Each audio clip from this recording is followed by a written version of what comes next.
Hello, and welcome to the School for Advanced Research webinar series. My name is Paul Ryer, and I'm the Director of Scholar Programs here at SAR, and it's my great pleasure to introduce you to today's event.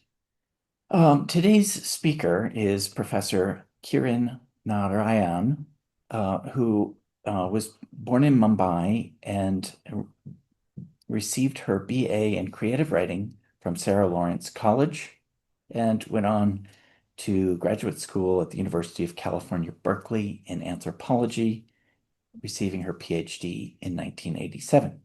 She taught anthropology and South Asian studies at the University of Wisconsin-Madison, and in 1993 was named a Guggenheim Fellow in the field of anthropology and cultural studies.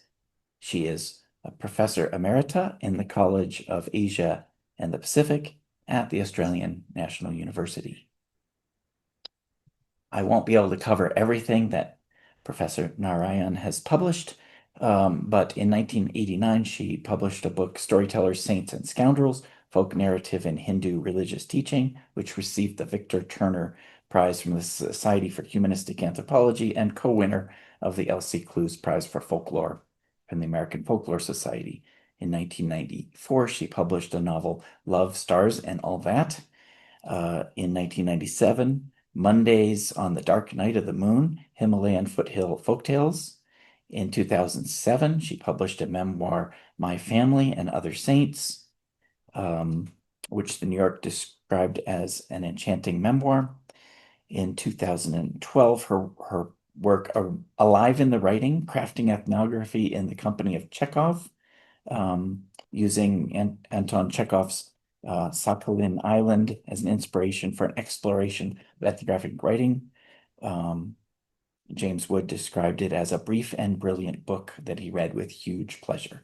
In 2016, she published Everyday Creativity, Singing Goddesses in the Himalayan Foothills. And today we'll be speaking about her most recent book, University of Chicago Press 2024, book titled Cave of My Ancestors, Vishwakarma and the Artisans of Ellora. Please join me in welcoming Kirin Narayan.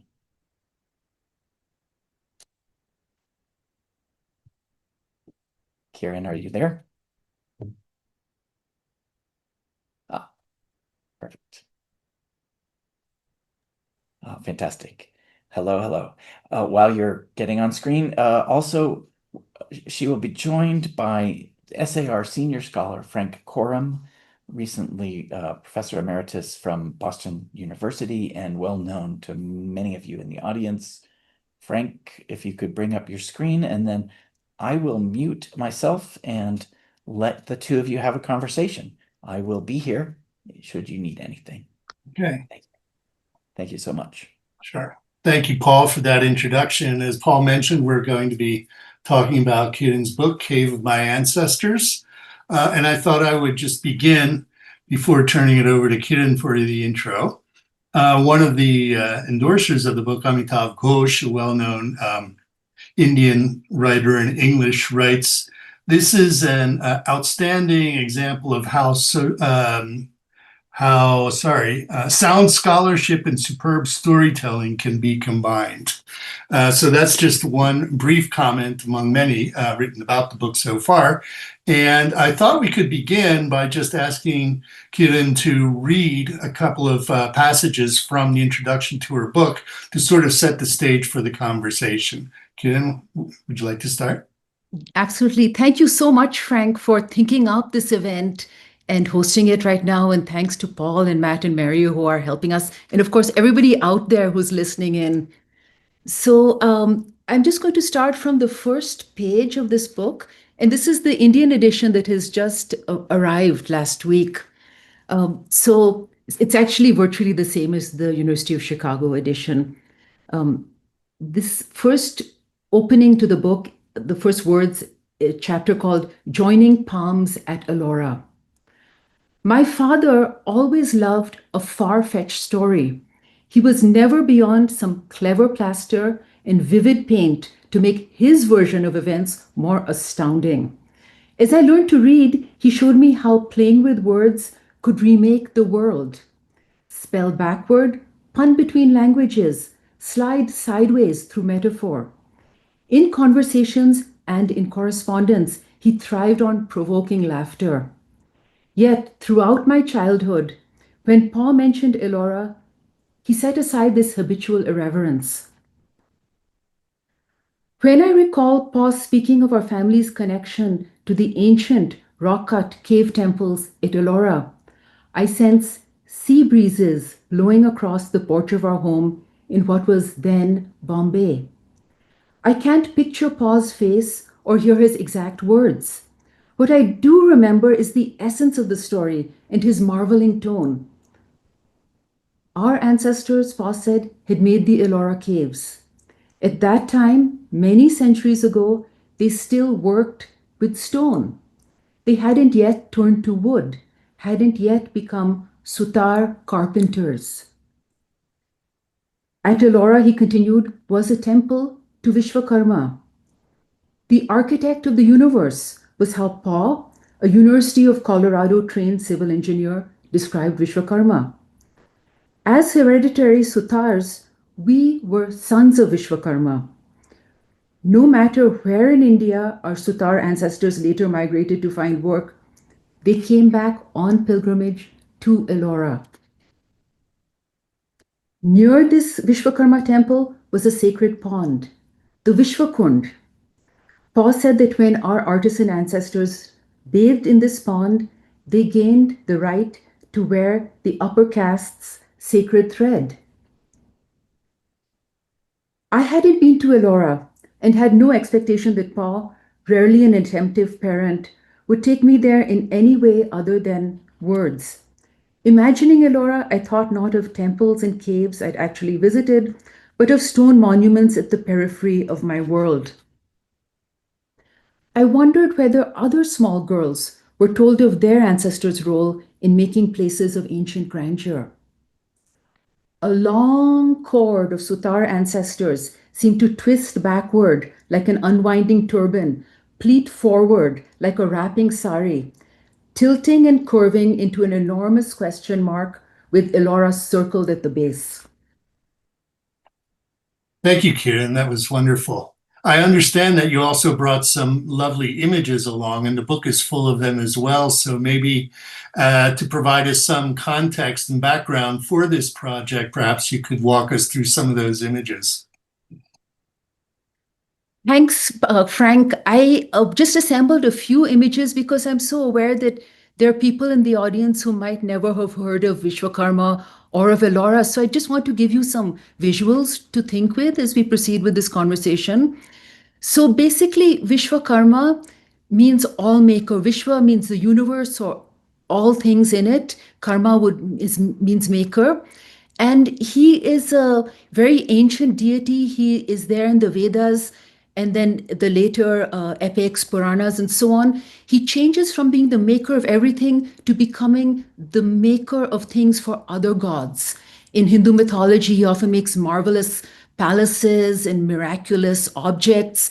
In Buddhist Jataka tales, he's often showing up at the behest of Indra, the king of the gods, called Saka in most Buddhist mythology, who senses that the Buddha in one of the past lives or his life as the Buddha needs something, and Indra's throne gets hot. He summons Vishwakarma. Vishwakarma immediately makes something. So this association with making means that he's closely associated with tools. You can see here a temple in Kangra, a mechanics workshop, where Vishwakarma is holding tools in his hands.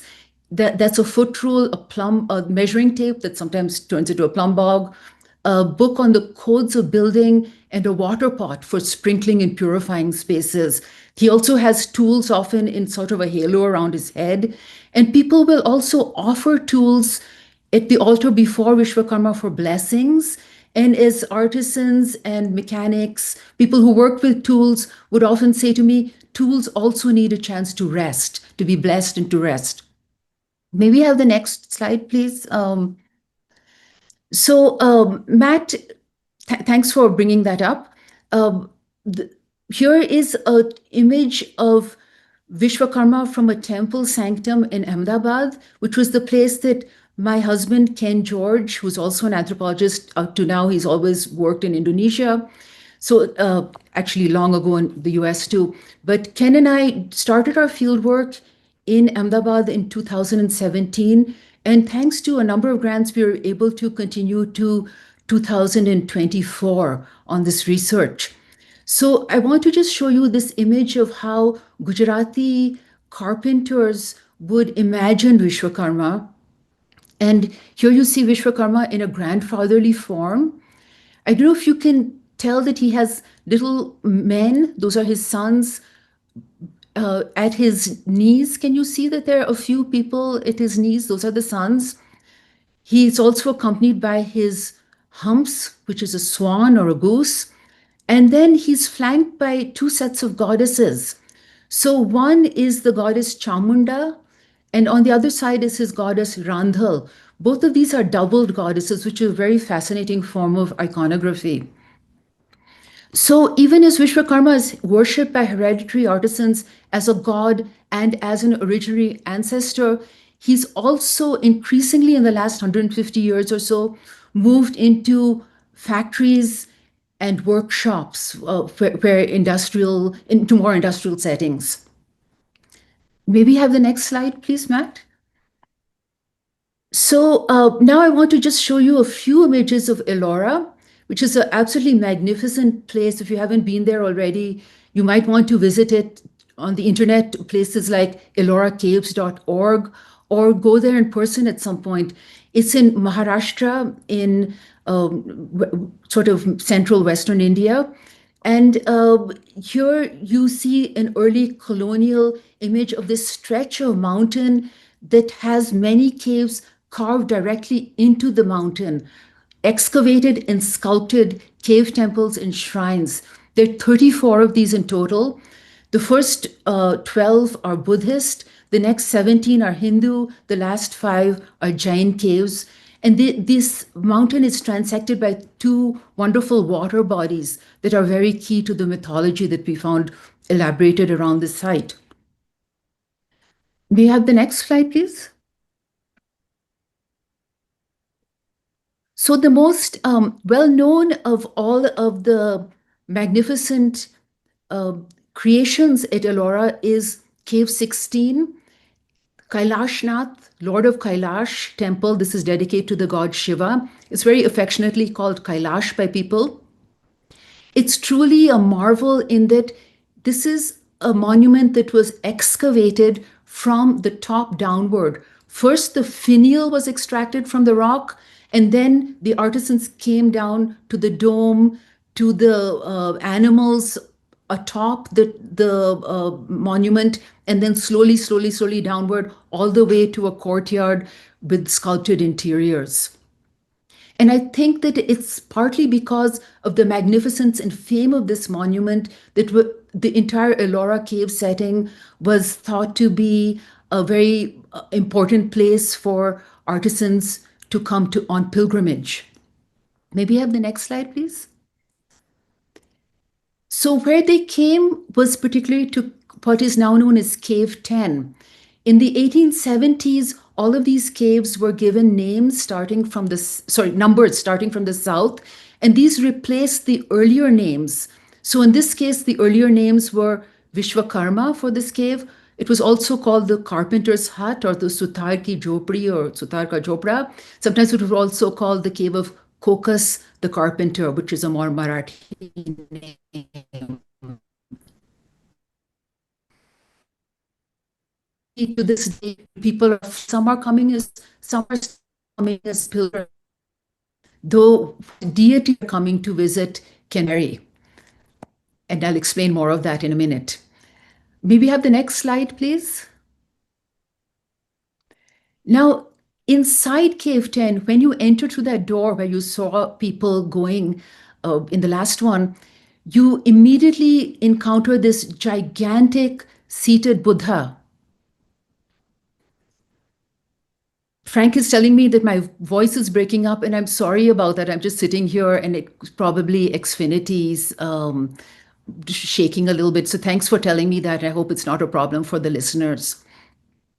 So most of these Chaitya worship halls of this sort, and there are several others in rock-cut cave temple sites across India, they have a stupa, and they are often have this ribbed ceiling, a central beam with ribs. The stupa in this case is projecting forward, and there's a gigantic seated Buddha right there. Above the pillars, there are other sets of Buddhas accompanied by two bodhisattvas of the sort that you see in the central figure. Maybe have the next slide, please. And here I want to just show you more closely what this image or murti looks like. It's Buddha in the teaching pose. This is what they call the Dharma Chakra Mudra. He's setting the wheel of Dharma into motion to teach the gathered group around him. And look closely at this image, the wounded hands through the time, how the edge of the robe is dangling downward, almost though it's a kind of cord. And also a band of lighter rock just across his chest. If you look down towards the right foot, that would be on your left side, you can also see a tiny little flag has at some point been carved there, possibly by some over-enthusiastic pilgrim in the past. Next slide, please. So while this is meant to be a Buddha originally, for artisans, sometime after the 8th century, when Buddhism receded from Maharashtra and the Buddhist caves became vacant, it was repurposed to become the shrine of Vishwakarma. And in this shrine, artisans would come from faraway places, particularly in Gujarat and in Rajasthan, and they would have audience with their deity and with their ancestor. They would also go and bathe in the Vishwakund that my father had told us about, which is in the village of Velur nearby. And in doing this pilgrimage, it was thought that one gained merit for oneself and also for one's ancestors. Some of the pamphlets that we read talked about 7 generations of ancestors, and some talked about 71 generations of ancestors, all gaining a good onward motion, good release of whatever difficulties they had had in the past. So the sense of tremendous merit accruing by doing this pilgrimage would draw people at least once in their lifetime. And this is the end of the slides I have, Frank. Okay. Thank you for sharing those with us.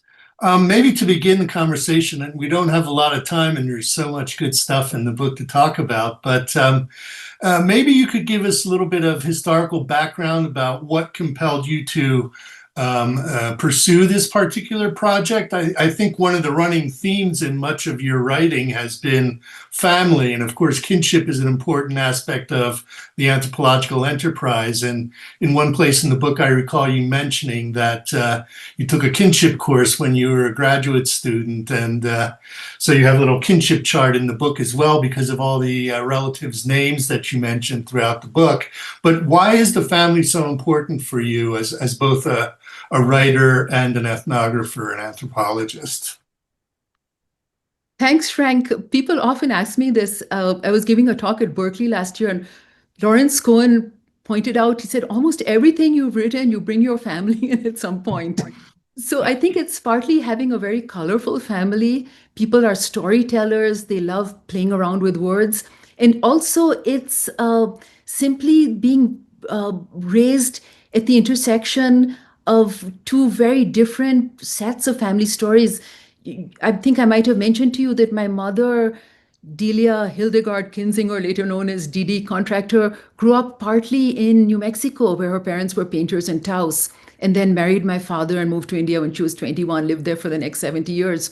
So my American grandmother was living in our house with our family when I was growing up. So there was always a sense of multiple ways of looking at things, that made both sides of my family seem quite exotic when I would switch perspectives. Nothing seemed to be taken for granted in my background. I think that's really one of the reasons I became an anthropologist. Mm-hmm. And this particular book is actually something I've wanted to do since I was a young girl who was a writer. I wanted to research this more. And I recently came across my application to graduate school that said I would someday do this project. So it was not my dissertation, but it's now become the project that was published just after I've retired. And in the course of our research, Ken and I were actually looking at religion and technology in the figure of Vishwakarma. Ken has taken the lead on the journal articles, for example, the JAS or the Australian Journal of Anthropology. But I really wanted to write this more personal book that was written in a more kind of open-ended and storytelling and very emotional, imaginative way. Mm-hmm.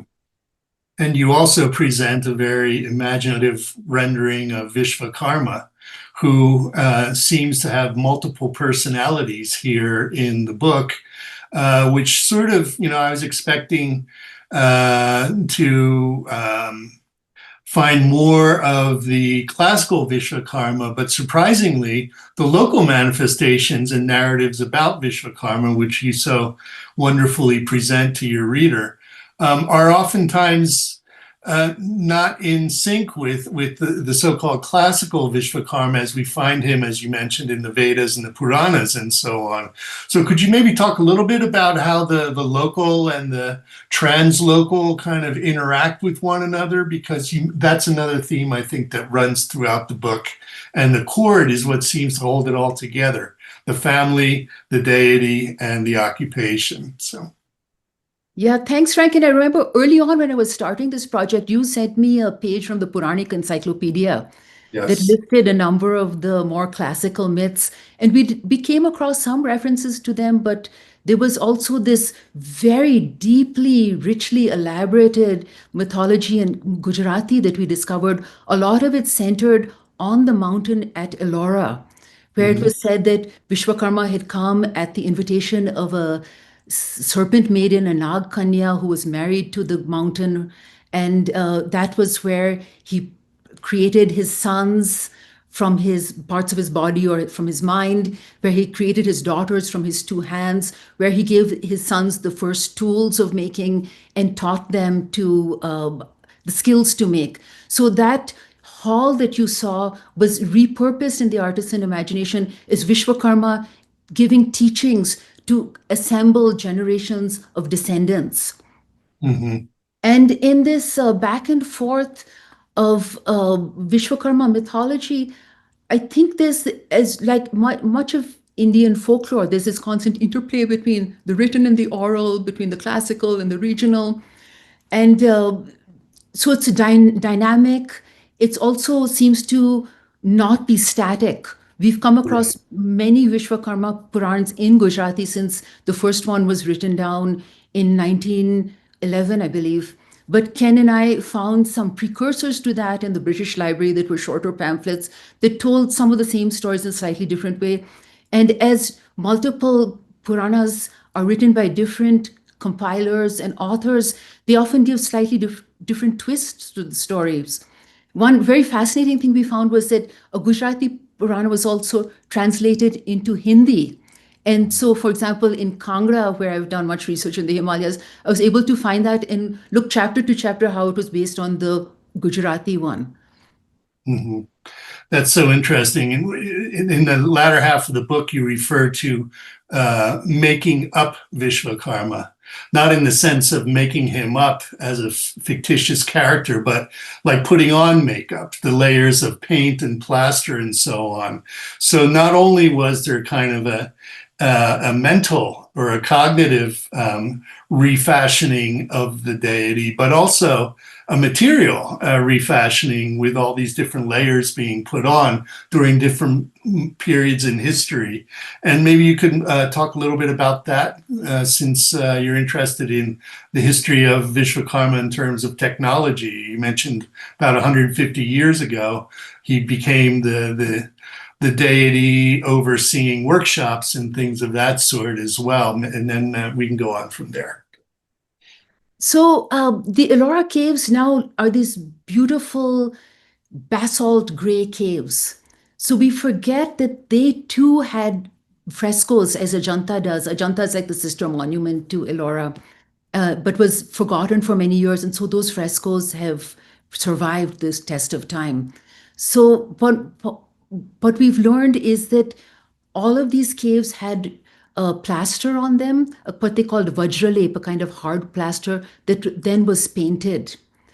This disintegrated through time, and then as a form of devotion, pilgrims would apply their own plastering. So at first this was a mystery when Ken and I began to follow this thread of Vishwakarma at Ellora, because we could see early photographs and they all seemed to have a different face. The eyes would be bigger or smaller, the nose would be longer or thicker, the chin would be different, and we just couldn't make head or tail of it. And then it became very clear that each set of pilgrims, or maybe some sets of pilgrims, I don't know how often it was done because there's no record of that, would change the deity as part of their devotional practice and also paint it. So one wonderful text that we discovered from the late 19th century also described how at that time the walls were filled with the signatures of all the Sutar pilgrims who'd come from far-flung places. At this point, those names have all been scrubbed away, but we did find one chiseled inscription that is from sometime in the 17th century of a group of people coming from Rajasthan to pay their respects there. Okay, that's interesting. And of course, you mentioned the Sutars.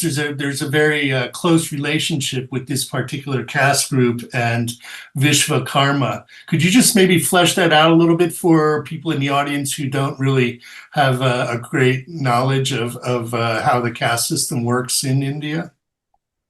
Okay, thanks. So just to go back to that term Sutar, it's derived from the word Sutradhar, which means the holder of the sutra. Sutra has two meanings. One is the holder of the cord, and you saw that cord in Vishwakarma's hands a minute ago, sometimes with a plumb bob, sometimes it's a measuring tape.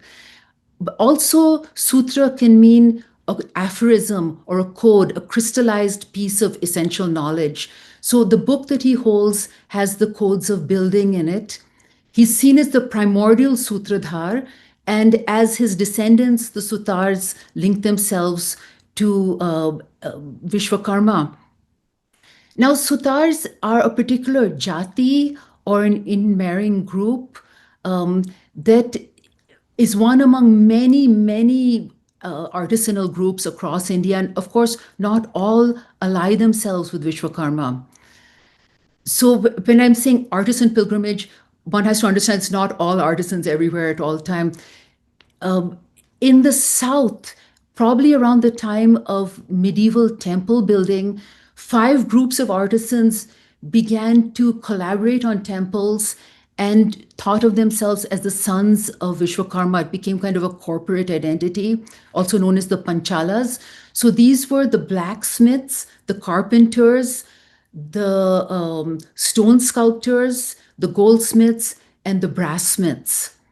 And so these groups that often work with metal tools are often seen as the key sons, but there are also various other jatis in various parts of India that claim to have a connection with Vishwakarma and to gain inspiration from him.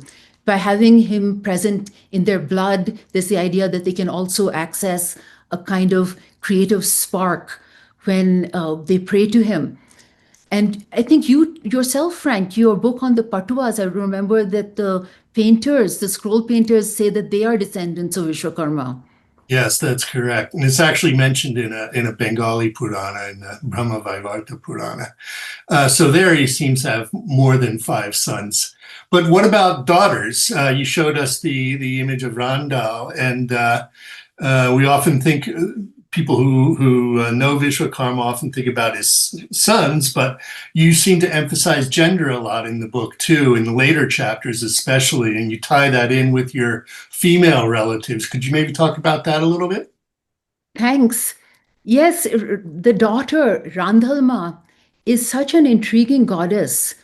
And I've taken great inspiration from her doubled form. It's part of why I, aspire to be both an anthropologist and a writer, both an anthropologist and a folklorist, and other forms of being more than one thing at the same time. So, Randhalma is said to have been created from one of Vishwakarma's hands. She has a younger sister too, but I'll leave that sister aside. And then was married to the sun god, who she found too hot and too bright, too hard to live around. So after a couple of children, she actually, being Vishwakarma's daughter and having this power of making, took her own shadow and crafted a perfect double of herself and gave this life. And then she left this shadow in charge of the household, and she went to do some spiritual practices in the hopes that her husband would also be transformed. And the story goes on from there about this doubled form. There was a happy reunion at one point. I won't go into it because it would take a little too much of our time. Right. But she's always worshipped in this form of like identical conjoined twins. And is it seen as a great giver of boons? Also said to make events happen, to have babies happen. So not just making of material things, but of making other forms of life and other forms of happening in the world. Very, very beloved by the caste as a kind of auntie who's invited to come for all auspicious occasions and grant her blessings. She descends from the sky, especially on Sundays, which is sacred to her husband, the sun god. And partly, I think, because of this devotion to Randhal, as the site of Vishwakarma has become so affectionately appropriated by Sutars, people began to look for forms of Randhal there. So one of the surprises was when we were told by people that, yes, you must also go and visit Randhal at Ellora. We were saying, where? We went traipsing all around the mountain looking for which goddess could be called Randhal. And then finally we were given very specific instructions. And this turned out to be a form of the goddess Jogeshwari, who's upstream and outside of the World Heritage Site that's very tightly guarded and controlled, and people can no longer paint their deity or make offerings. So up the stream there, it's a very a plastered deity with ritual substances, and offerings are made. And to the local people, this is Jogeshwari, a form of Parvati doing penance. To the Sutars, it's a form of Randhalma doing spiritual practices as she is away from her husband. And the story goes on that he then comes in the form of a stallion to please her. She's taken the form of a mare, and he dances for her. She dances with him, and they are reunited. Okay. So the emphasis seems to be more on Vishwakarma's daughters than his consort. And in the book, you talk about many of his offspring being born through miraculous means, which sort of, echoes the narratives of Shiva and Parvati to an extent. But then you also see Vishwakarma as being a householder, not just a renunciant. And so is there a kind of tension, would you say, between the idea of Vishwakarma as a kind of renunciatory deity and a householder deity, or is that not an issue, would you say, for local people there? But there's certainly the big tension within the sets of mythology that we've seen, because sometimes he does have a partner who has different names. And some of the 19th century texts that we found, also very early 20th century, talk about a partner called Kriti, the goddess of creative making, being his partner at Ellora. But then she vanishes entirely by the early 20th century. And by the time of our research, nobody had ever heard of Kriti. So yeah, the signs of a dynamic mythology evolving very much there. I think that the idea of Vishwakarma being a grandfather and being selfless was very present, as people would remind us that if you are making things, they're inevitably leaving your hands. that you can't grasp them and make them your own. So this kind of sense of selfless giving of your skills to others. And this is something that Laura Baer also noticed among shipbuilders who she was working with in Calcutta. So, okay, I was just going to ask you about that because I was going to say, you mentioned the image that I had sent you, or maybe you didn't, but in Eastern India, he's often presented as being a younger fellow without a beard, so more like a newlywed husband than an elderly grandfather type. But still, it's Vishwakarma. So would you say that the emphasis on the elderly, grandfatherly Vishwakarma is a Western Indian thing, Gujarati, Rajasthani, Maharashtrian, or did you find parallels for that in other parts of India? You mentioned the bearded, you mentioned the shipbuilders in Calcutta, but did you find the bearded Vishwakarma, for example, in Bengal or No, Eastern? when we went to Bengal and Assam, we absolutely saw this other form of Vishwakarma. There's actually one on the wall behind me, right here. The younger form of Vishwakarma, also with 4 arms, but holding different tools, and usually riding a black elephant who, in some texts from Orissa that we found by stonemasons, is named Airavata, which is then a link back to Indra, whose white elephant is Airavata. And that seems to be like the Buddhist connection of Indra and Vishwakarma being very closely associated with Vishwakarma being a more active form of Indra who gets tasks done. Yeah. And so these are 2 of the forms, the elderly grandfather, the young man sitting on his elephant. But in the south, there's quite a different form with 5 heads and 10 arms holding tools or various musical instruments and various weapons as well. And there's other forms that are still evolving. So some have him sitting with a big globe and chiseling at it right around the area called that looks like India on the globe. We found forms of Vishwakarma in Thailand as Vitsanukam. We found it in ancient Cambodian sculpture from about the 12th century onward. It's Pisnukar. And the big surprise was finding Bishu Katsuma at the Kyoto Museum. Yeah, that's All these interesting. are different forms, but connected by tools. Yeah, it's fascinating. And I also came across, as I was reading your book, I came across Vishwakarma Temple in Uganda, of all places. Oh, So I wanted to come back to the diaspora thing at the very end of the talk, maybe conclude with that. But in between, in the time, we only have 5 minutes left, but could you maybe briefly address the issue of technology and change? You mentioned the halo of tools. Most of them were traditional tools, but nowadays, I went to a puja recently where Vishwakarma was evoked in Texas, where they were doing a puja to a new BMW that was purchased at a temple. And so, as times change, of course, pujas change too. So is he now being represented with like power tools rather than plumb bobs and levels and things like that? And then the second part of the question is now, you mentioned in several places in the book the impact that mass media has had.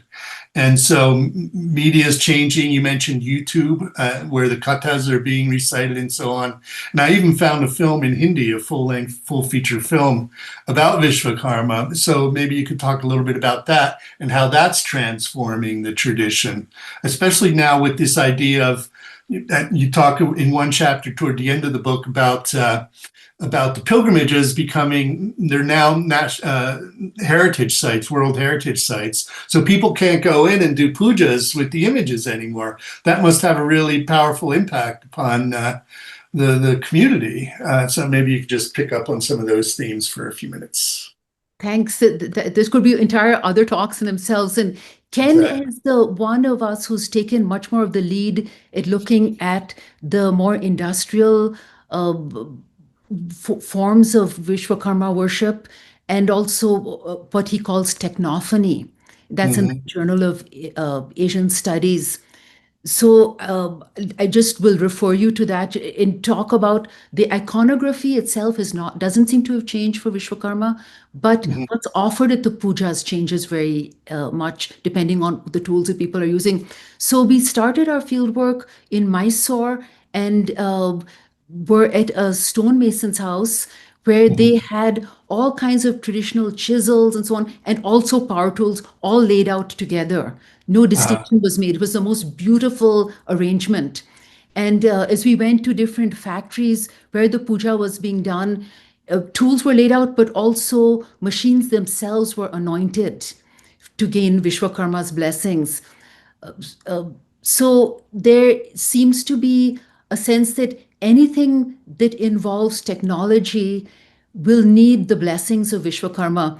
A hereditary sutar early in our research said to us that all gods have their particular time, and Vishwakarma's time has come because he's the technology devta, the god of okay. technology. Great. We have 2 minutes before we have to go into questions. I didn't see any in the Q&A, so let me just ask everyone in the audience to please write down your questions so that we can forward them to Kiran. And while they're formulating their questions, maybe you could end in the last 2 minutes by talking a little bit about you yourself are the product of a diaspora. As you mentioned, your mother is American and her family, if I'm not mistaken, has roots in Germany, and then your father is Indian but came to the United States to study at University of Colorado, which, by the way, is where I got my bachelor's degree.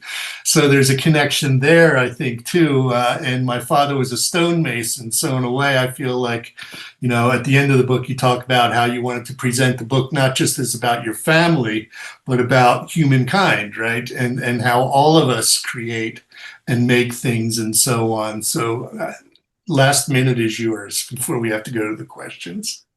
Thank you. So yeah, that is so key to this whole undertaking, Frank, is to take what's my family story and turn it into something that can be shared by any reader. That just as this is a World Heritage Site that can be visited by everyone, and it's a wonderful multi-faith site, that readers of this book too can imaginatively engage with these materials, and this becomes the cave of their ancestors as well. Mhm. All of our ancestors are makers in a sense. Excellent. Well, I wish we had more time. We have 15 minutes for questions. And Deborah Wong asks, did your research make you think differently about creativity in any ways? So much of your research and writing has been about creative culture making from the ground up. Thank you, Deborah. Um, yes, I think multiple ways. I'm constantly thinking about creativity, and I thought a lot about tools in this book. And I'm a writer, so I was thinking about the tools of writing in terms of pens and computers and so on, and how they change your relationship to the project, but also tools as in the different codes, different tips that you can pick up. And I was constantly thinking about this book as sort of uh, chiseling into darkness as I began, because I had so many materials, I just couldn't figure out how to arrange them.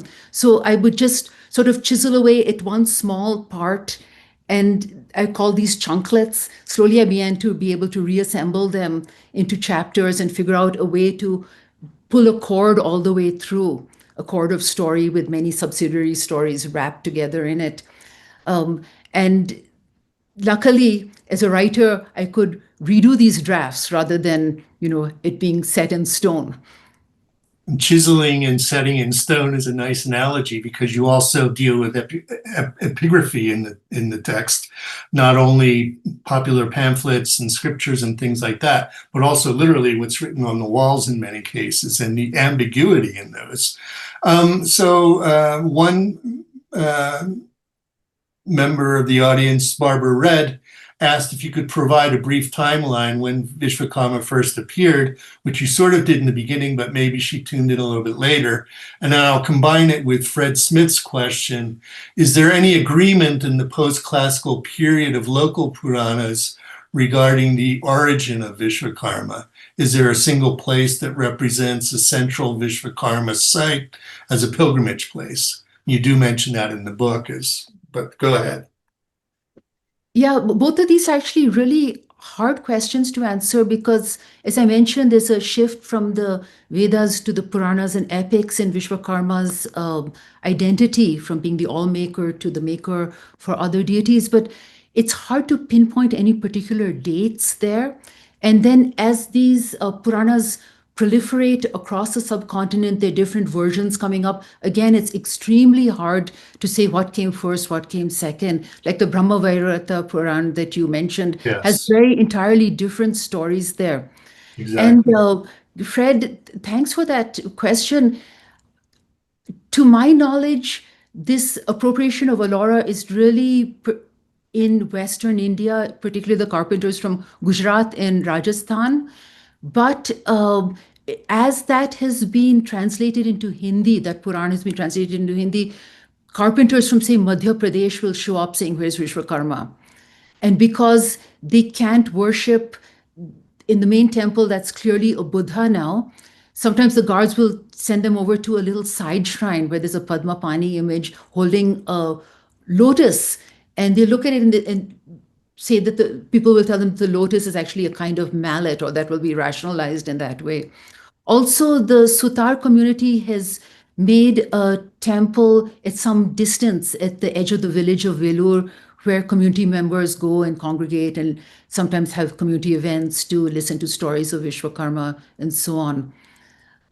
So in the south, it appears that the central pilgrimage place is a place called Shirasingi Kali. That's sort of in the Mysore region, I believe. And in the north, I'm not entirely sure. So there's no one place that everybody would go to from different regions of India. Lorelei Biernacki writes, I think it's very interesting to think comparatively with the whole thing about Masonry in the West, both revered and associated with secret societies, with Masons and so on. And of course, blacksmiths in Western Africa have this kind of unique role as sorcerers, magicians, shamans, things of that nature. And then she goes on to write, I wonder if a similar sort of mystique was ever connected with Vishwakarma. Yes, I think that this idea of there being something really magical in the transformations of matter that take place in an artisan's workshop is very key to much of the Vishwakarma mythology. And scholar Jan Brouwer has done a wonderful book called Makers of the World. I believe it's coming out in a new edition soon. That was from the 90s that it was first published. He went to every village in a part of Karnataka and met with the artisans and wrote down the myths and stories they told about Vishwakarma. So this is very elaborate mythology around the magical properties of making, the different deities involved helping Vishwakarma, and also an idea of the destructive power of making. So the destruction always having to precede creation is very central to that mythology. Like you have to cut a tree before you can make something from wood. And so the rituals of appeasement that go on along with it. And speaking of Masons, one thing we found really fascinating was some of the resonances between the iconography and Vishwakarma posters after the late 19th century and Freemasonry posters. In fact, Vishwakarma is sometimes called the architect of the universe, sort of like the great architect of the universe in the Freemasons' terminology. So I think that's for someone else to see what those connections might have been, because there were certainly quite a few Freemasonry societies in India, and people of many different backgrounds mingled there. Rudyard Kipling has a poem about that, about all the very different people in his own lodge in Lahore, I believe. And one of the images in your first chapter has it's kind of hybrid because you can see the Western influences where there are these little cherubs kind of hovering around over Vishwakarma, which would be interesting to sort of look at, in terms of how, colonialism impacted upon Vishwakarma. But we have a couple of other comments. Carolyn Kastner writes, "Thank you for such an emotive book. I would love to hear more about your experience exploring the room holding the family library opened by your uncle." Oh, thank you. Yeah, that was a really wonderful adventure that we had. And thank you for bringing in Bhai, who was my father's cousin. And my close cousin, my father's brother's daughter is married to one of his sons. So Bhai was a distant cousin in his early 90s when we got to India. And it turned out that he had gone to Ellora as a teenager, just 12 or 13 years old, and had visited the image of Vishwakarma there and become fascinated of how is this Buddha and Vishwakarma at the same time. So this was later our own question. And Bhai had for almost 8 decades been thinking about this question and collecting books. He had wanted to study English literature, but had been forced to go into the family profession of building.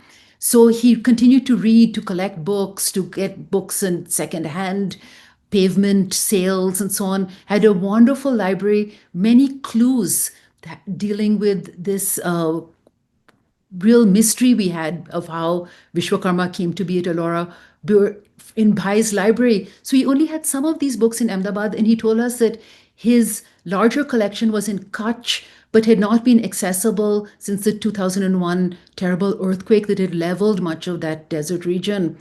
And so he was very kind to agree to come with us on a big expedition. We hired a van and we went off to Kutch, which was the site that his and my father's ancestors had lived in for a couple of 100 years.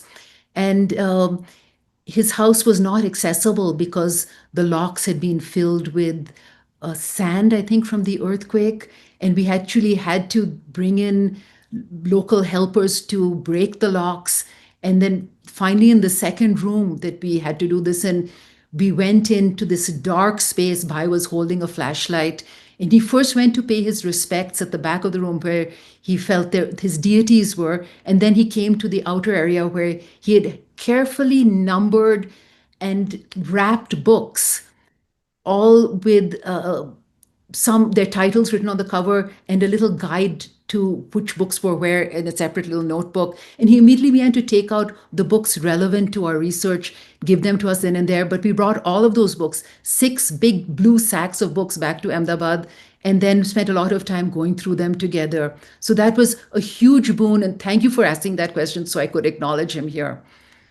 What are you going to do with all that material now that the book is published? Are you going to archive it somewhere, or? Trying to think about it. If anybody has ideas, that would be really great. Yeah. We have time, I think, for one last question from Leela Prasad.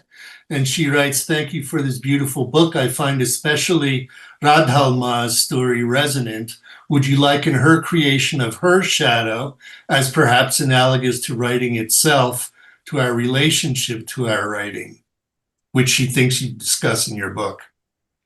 Yeah. Thank you, Leela. What a nice question. And I'm reminded of the texts I've read about the very act of creative making being an outward reflection of an inner form that's glimpsed, so that everything that we see as art is actually the chaya, the shadow form of this inner revelation. So that's sort of like Randhalma and her chaya, her shadow form. So one could look at this book as a chaya, a shadow form in itself. But also in the book, I explored this theme of shadows around family secrets and silences. I think anytime you begin to really look more closely at family stories and begin to hear them again from the perspective of people slightly at the margins, family adjacent people or relatives who aren't so close, like bhai, you get slightly different versions from whatever the official version that you grew up with was. And so the last chapter of the book revealed some of those stories, particularly around women that I became much more aware of, that were drawn out of the shadows and into my consciousness in the course of writing this. So thank you so much, Leela, for that question. Would you like, we still have a few minutes, 3 minutes left. James Winchester just doesn't have a question, but thanks you for a wonderful presentation. And I wondered if you would like to comment on that last chapter where you talk about your mother and the passing, her passing, and of your and the idea of the hands in hands, and how those sort of bring the book back to where you began, sort of tying it all together as a form of making, and how that cord is literally like an umbilical cord that connects the generations from one birth to the next, including possibly your own future births, as you did in the book. So I'm actually going to give the last few minutes to my mother. And Please. just a picture of her if you haven't seen the book already. You have 2 minutes. Yeah, okay. So very quickly, at the end, she said, if you're going to have to, if you want to know why you're writing this book, you're going to have to think about your grandfather, Ramji Seth. And she had in past times told me that she felt very strongly that I was his reincarnation, that he'd asked to be reborn, and I was that child who came forth, and she had insisted it should be a girl.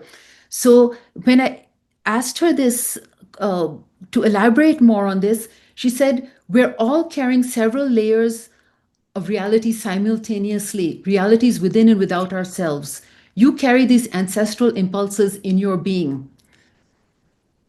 And she just ends saying, something else works through us, a hand within a hand. So I'll leave everybody to reflect on what ancestral impulses they might possibly be carrying, what family stories you might want to explore more.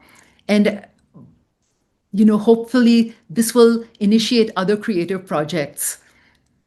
Perfect. Well, I was going to ask you what's next, but we're out of time, so we'll have to wait for another day to talk about that one. But thank you again, Kirin, for being available today to speak with us at SAR and with our audience out there. Thank you all for logging on, and I think we're going to have to close it down now since we're approaching. There we go.